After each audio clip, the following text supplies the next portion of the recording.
Welcome to the Sales Lead Dog Podcast, hosted by CRM technology and sales process expert Christopher Smith, talking with sales leaders that have separated themselves from the rest of the pack.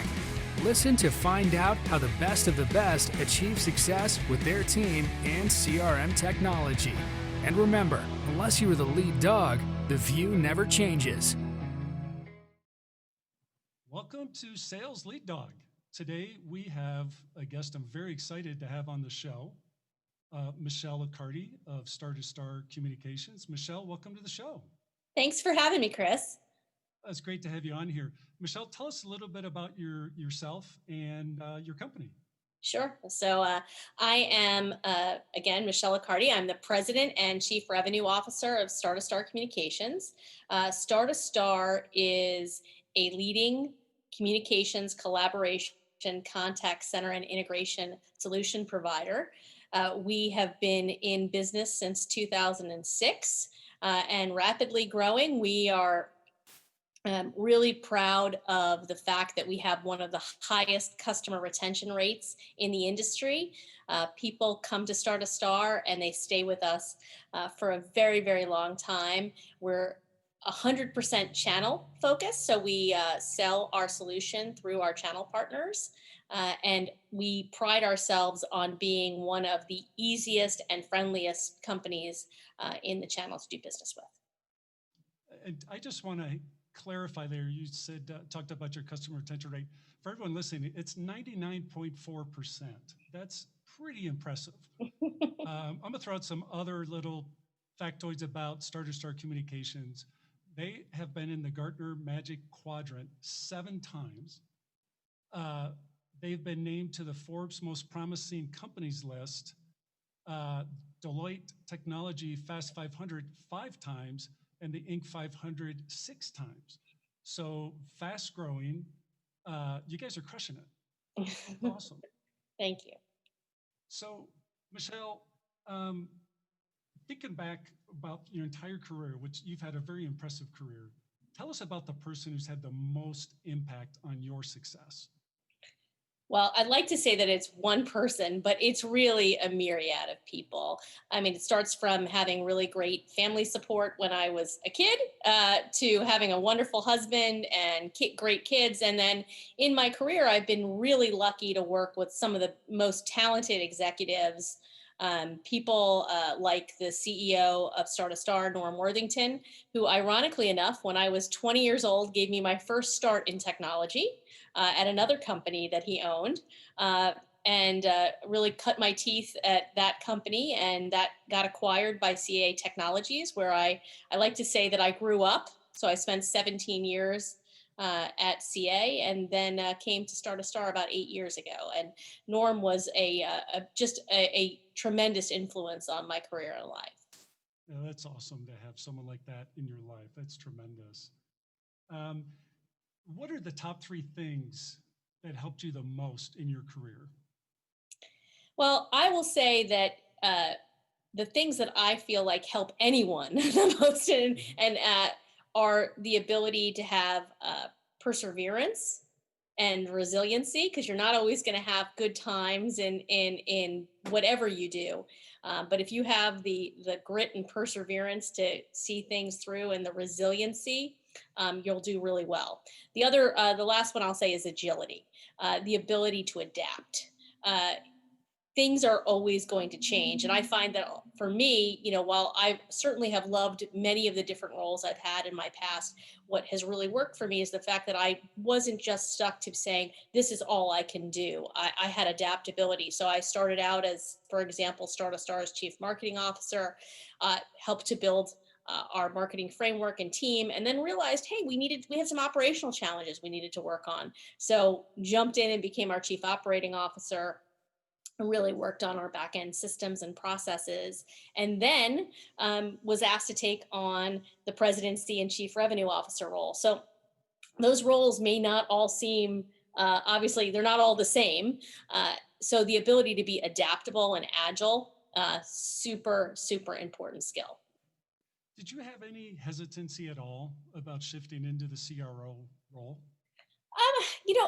I think I did for like 30 seconds. And then it's a feel the fear and do it anyways. Right, right.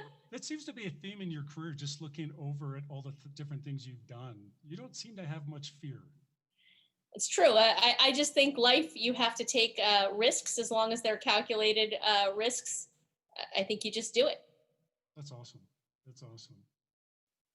Uh, Thinking back to when you were first starting out in this path you're on, what do you think, or what do you wish you would have been taught that would have Well, helped you? I wish I would have been taught that this was even an option. Frankly, I'm very lucky to be in the career that I'm in, because when I was in college, I really had no thought of technology as an industry, even as marketing and sales as something that I could do. I was a political science major, thinking I'm going to go to law school. I also was into theater, and I was an actress. So I was like, well, I'll do something in entertainment law, and that's going to be what my option is if I want to be in corporate America, is law. I didn't really realize how important sales is to every industry. There's not, and it's mind-boggling to me that colleges they teach marketing to some degree, but there is no course catalog or university program that's around selling, ethical selling. And so to me, that's just mind-boggling, because every industry requires someone to sell something in order for you to do anything else. To me, I wish that I had realized much earlier, how important sales as a skill is, and been taught more about it in my formative years. It is mind-boggling that you can't major in sales, isn't it? I mean, Yeah, it it's is. so fundamental. It's Absolutely. wow, that is crazy. What's your best advice for someone thinking about a sales career? Well, first of all, go out and take a sales role, whatever sales role you possibly can get into. Or if you can't find your way, can't get your foot in the door to a sales role, and you're in a different role in your company, ask to go on sales calls with the salespeople. Learn what they're doing. See how they communicate. See what their challenges are, because ultimately that helps you build a repository of knowledge in your own mind, so that when you can make that leap into a sales role, you sort of know what it's about, because so much of sales is just active listening. And if you can start learning by going out with salespeople who are really good at that, you'll be miles ahead when you get into your own role. I love that answer. Active listening is such a critical, it's actually one of our core values. I think it's just so important in really any role, but especially in sales. Do you think people are afraid to go into a sales career? I think so. I think people obviously see that salespeople have to take on a lot of risk, right? On a monthly basis, they have a revenue target that they have to hit, and if they don't hit it, they may not have a job. But to me, that's the opportunity, because um, I don't know about you, but I don't like feeling like I'm just a cog in the machine and I don't know what my value is. I love being able to every month sort of put up on a board and say, this is what I and my team were able to deliver. Um, and I think when you get good at putting up numbers, if you have a month or two where the numbers don't, people understand. Um, but the ability to show value is incredible. And I would say, even if for a person who's not in sales, that would be my advice to them, is make sure that you're always putting up what your value is. Uh, it's incredibly important. Do you want your sales team to be open enough to ask for help when they're struggling? I think it's really important that they ask for help when they're struggling. First of all, your bosses don't know what you might be struggling with if you don't tell them. I think a lot of times people think their management are mind readers, or that they think that they have all the answers. I'm the first to tell my salespeople, look, I'm not you're on the front line. You have to tell me what your partners and your customers are asking for. I may or may not be able to give them what they're asking for, but I won't know unless you tell me. Besides a lack of production, is there something you look for to see if someone's struggling as a sales leader? Are there clues or Well, I indicators? think, I've found in my career that salespeople are natural cynics. And it, and if I start to not get a level of pushback on things, or if they're not engaged, that's how I can tell, right? I mean, if I'm not hearing them speak up on a call, and and question me harder, or that's when I'm going to dig in and say, what's going on? Is there something personal? Is there, are you having a challenge? But it's really, again, it goes back to that active listening. You just really have to see the cues within your organization of where engagement is happening or not. Let's talk about your transition to Chief Revenue Officer. That's a huge responsibility for any organization. What was your thought process after those 30 seconds were up and you said, yes, I'm going to do it? What were you thinking about then? Well, In terms of, I am always about how do you break things down into their smallest parts in order to be able to accomplish a goal. So for me, it was thinking about, okay, do I have the right team in place, with the right skill sets in the right areas? Oh gosh, I might have some gaps. How am I going to fill them? Thinking about that, and who else I needed to pull in to help us be successful. Because no matter what role that you're filling, it's generally bigger than any individual. It really takes the whole team to make it successful. So for me, it was, do I have the right team to make me successful in this role and to make the company successful overall? so if you don't have the right team, what do you do? What did you do? Well, you have two options. You either coach up or you coach out. And so for me, I am very transparent in my management approach. I let people know whether or not I felt like they were the right team members for what we were trying to build, and I gave them a chance, in terms of to prove that they were or they weren't, and put personal, individual action plans in place where necessary, and move people out if they needed to be moved out, and uh, then started to also work the network that I have of really great relationships over a 24-year career to bring in some really great talent to help scale up my entire team. Right. That's terrific. What do you think some of the common mistakes people transitioning into a sales leadership role make? What are the pitfalls? I think often it's thinking it's all on you. It's all on you as the individual and not asking for help. I have to tell you, partnering for me with the different executives around my business and with some of my team members, and members of the different executive teams, whether that was my chief financial officer, and saying, gosh, is there a creative way for us to help get this customer what they need that meets our targets that I'm not thinking about, and things. So not just imagining that you can do everything on your own, but pulling in, the people around you to help. Right. I know you love where you're at, but for people that are considering, hey, I, may not be thrilled with the opportunity I have in front of me. I'm looking for a new opportunity.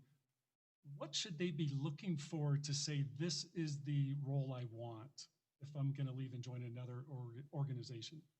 Well, so I'm a long timer. I don't jump around a lot.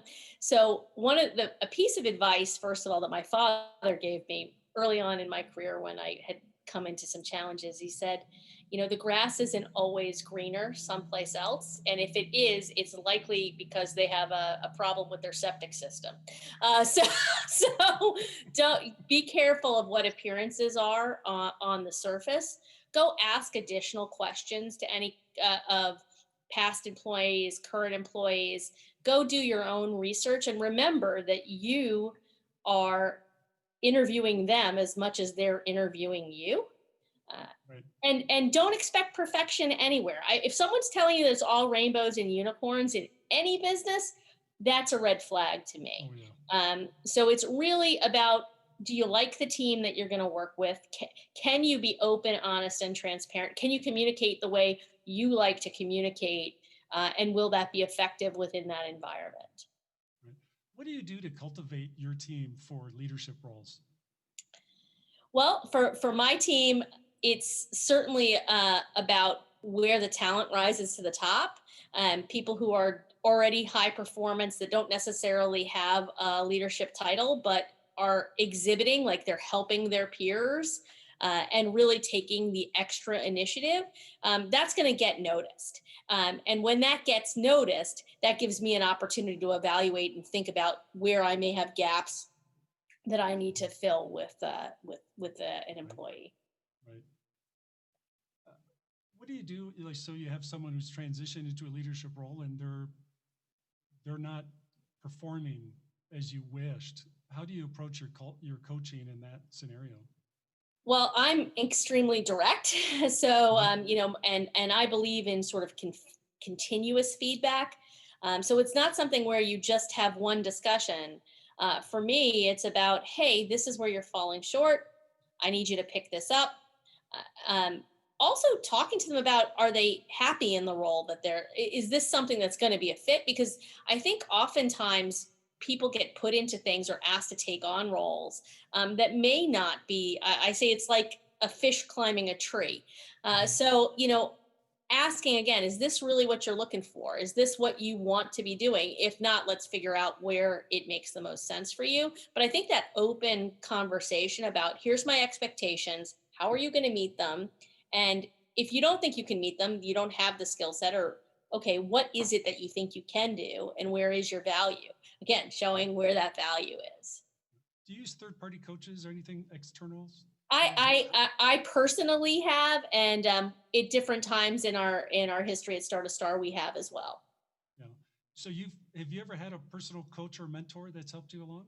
Oh, absolutely. I have a woman by the name of Joanne Moretti, who is a personal friend, but has become just a tremendous mentor to me. And I've also leveraged a woman named Katie Temple, who's also done a lot of great coaching with me. That's awesome. Do you coach anybody or mentor anyone? I do. I have a few people whom I work with very closely, and again, it's really comes out of I'll say a trust relationship, right? I'll be working with someone, and they'll say, "Hey, would you mind mentoring me or giving me feedback?" And my answer is always a resounding yes, as long as the person's willing to put in the work and isn't afraid of feedback and isn't afraid to give feedback, because I don't think coaching relationships can ever be one way. You really can learn from just about anyone if you're open to it.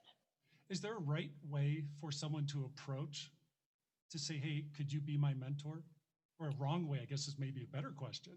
Well, I think if you think that if you just go to someone that you don't have a relationship with and you haven't built that trust with, I think that's hard because you don't know where to start. I wouldn't know where to start if it's someone who I haven't had some business dealings with.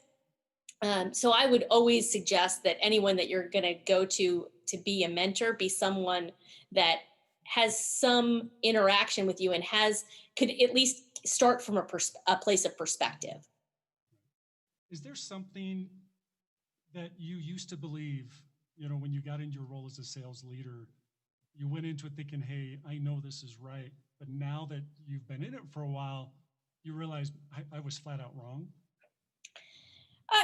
Yes, I think there are a lot of areas where I might have had a perspective coming in, and and I was wrong. And I don't know that I can think of specifically one in this instance, but I will say the thing that I've learned is to take a step back and stop thinking about how you see something, but to try to think about how the person you're trying to sell to or coach or manage, what their perspective is, put on those shoes versus your own, and stop with the story in your own head, because you have to sort of tell yourself a different story sometimes, and remember that everybody's got a different story going on in the back of their Right. mind. So you got to sort of play multiple possibilities.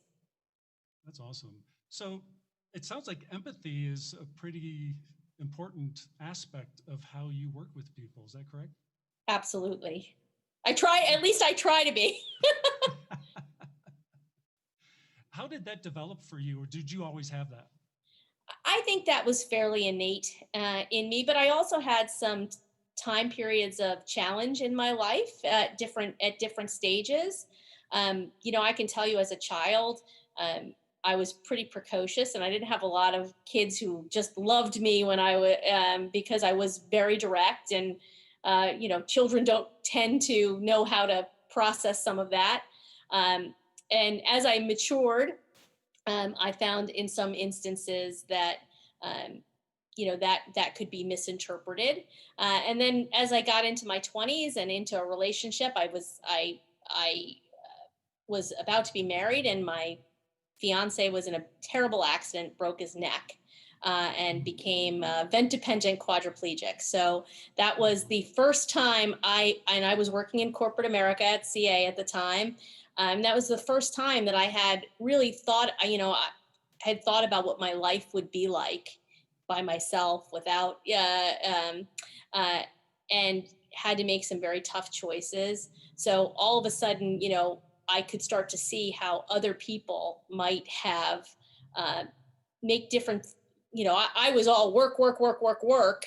Um, um, but then when you have something like that happens and jolts you, you realize, oh my God, people have lives outside of their offices. They have things that they're dealing with.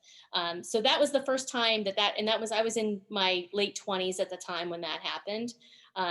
In my 30s, that certainly was a cathartic moment, I'll say, and when I got into my 30s, I got married again, and I got back into my work mode.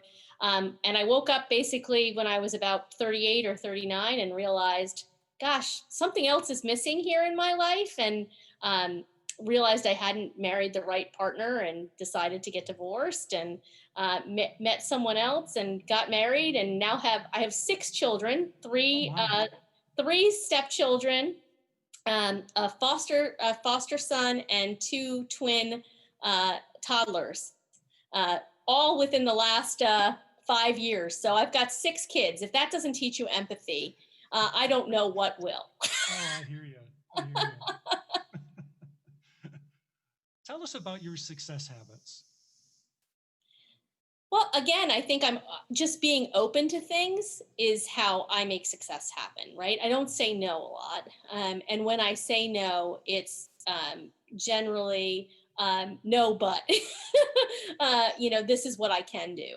And I just think being open, I think a lot of people close themselves off to what opportunities and success can be, because there's just this innate fear. And I just step into that. And I just think people need to sort of step forward, and not be so afraid, because I find the things that we're afraid of aren't the things that happen anyways. And again, maybe my life experiences, the tragedies, and the needing to be resilient in personal relationships, etc., has caused me to be less fearful, because I know that there's good things on the other side. But that's what's made me successful. Right, right. When it comes to, a key part of being a leader is keeping your team focused and motivated. What are some of the tips you have for people around in that area?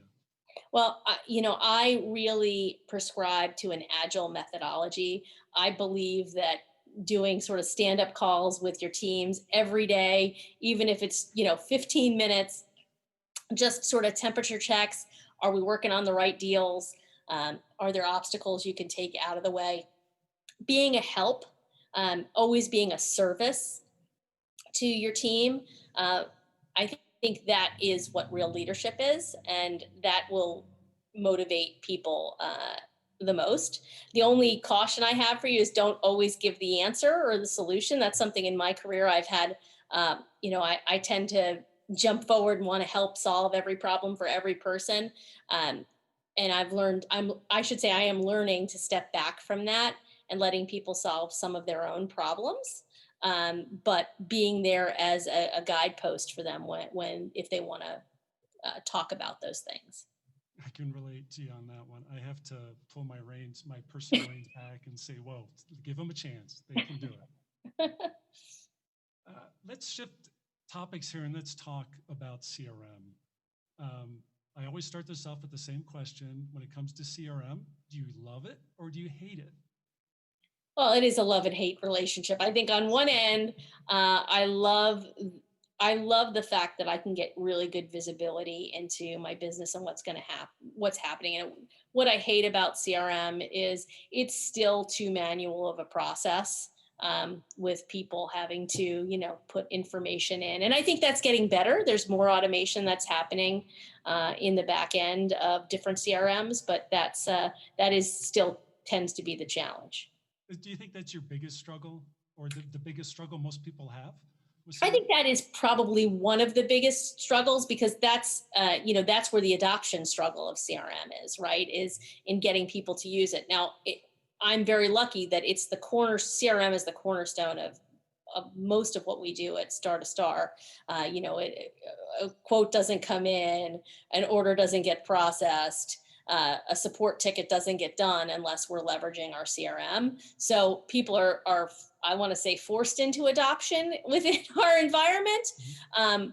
But I would rather that be oh gosh, it's great. I want to be leveraging a CRM and I think in many cases, again, we've focused a lot on usability in our CRM, to make it so it's not so painful. But again, in my vast career, regardless of what CRM tool people are using, it could always be simpler. It could always be if I picked up the phone, I want it to be there, the information to be there. I don't want to have to type in a note. If I sent an email, if I went into another marketing automation system, I want it to be there. I want my emails to be there. I want my calendar to be there. I don't want to have to do in multiple systems. Right, right. When it comes to, you were talking about user adoption, and thinking back, you've got like you said, a very strong level of experience when it comes to this. What do you think works better, or how do you approach user adoption? Do you use a carrot? Do you use a stick? What do you do? Well, I think you have to do both. I don't think again, it's like anything else in life. It's a bit of moderation of both. Certainly the carrot, first of all, has to be making it as usable as possible and giving people access to data that helps them with making decisions and drive. And that can't just be at the management level. It has to be at the rep level.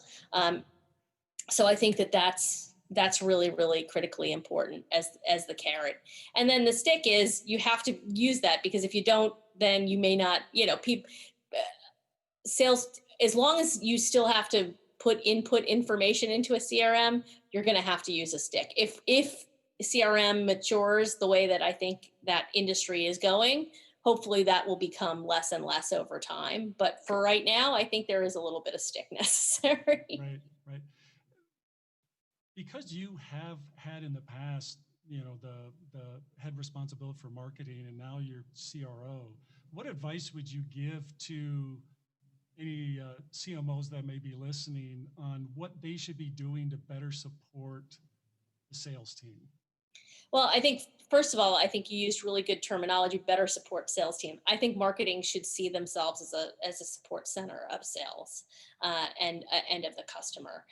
So I think if you're looking at what types of marketing automation tools and such to use, make sure it's going to integrate well to the sales tools that are in place or are going to be used. Because if you're using something that can't integrate, then getting a 360 view is going to become very, very difficult, and you're not going to get the full value that you could. Right, that's great. Well, we are coming up on our time here, so this has been terrific talking to you. It's been absolutely terrific. If people want to get in touch with you, what's the best way for them to reach out and connect with you? Sure. So you can reach out to me at Accardi@star2star.com. I'd love to get an email from you, and I'll would love to talk more. Should they preface it in any way, or so it stands out? Well, if they want to preface this podcast, that would be wonderful. Sales lead dog. That's awesome. And you're on LinkedIn as well. I'm Yeah. sure they can get to you through there. That's awesome. Michelle, thank you so much for being on Sales Lead Dog. It's been terrific talking with you. It's been great, Chris. Thanks for having me.